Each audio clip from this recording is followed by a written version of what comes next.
Our top focus right now is India's Jammu and Kashmir. Well, India's Jammu and Kashmir region has again been rocked by a deadly ambush perpetrated by terrorists nurtured by Pakistan. The deadly terror attack in Jammu's Kathua district has killed at least 5 Indian soldiers and has left 5 others injured. Terrorists ambushed an army truck on Monday afternoon at around 3:30 p.m. local time. Now, the attack is one among several in recent months that have broken the long-lasting peace in the region. Various known Pakistani terrorist organizations and their offshoots have carried out these attacks.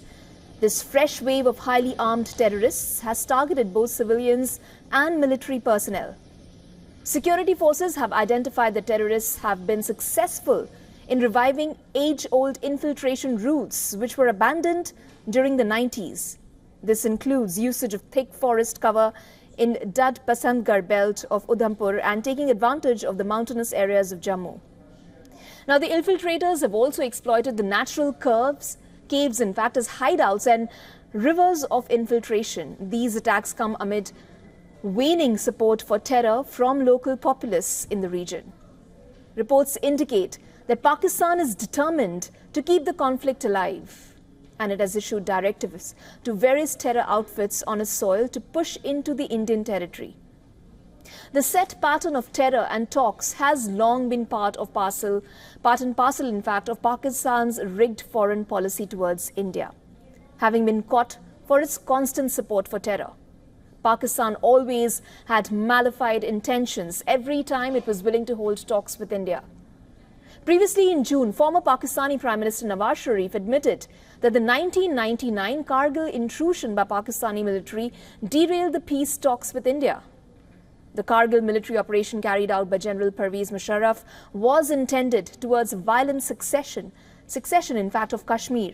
And in his speech, Sharif had also expressed regret over the actions of former military commander. This was again repeated during the Indian Prime Minister's surprise visit to Pakistan back in 2015. The Indian Prime Minister had made the surprise rapprochement visit on Christmas in a bid to ease tensions between the two countries. Instead of reciprocity, Pakistan handed India Pathankot terror attack, leading to a complete breakdown in ties.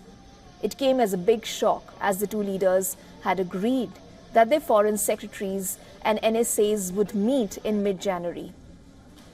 With Pakistan's continuous support for terror and rigged foreign policy influenced by its military establishment, it's highly unlikely that India would sit on the table for talks, as it has always reiterated that terror and talks cannot go together. For all the latest news, download the WION app and subscribe to our YouTube channel.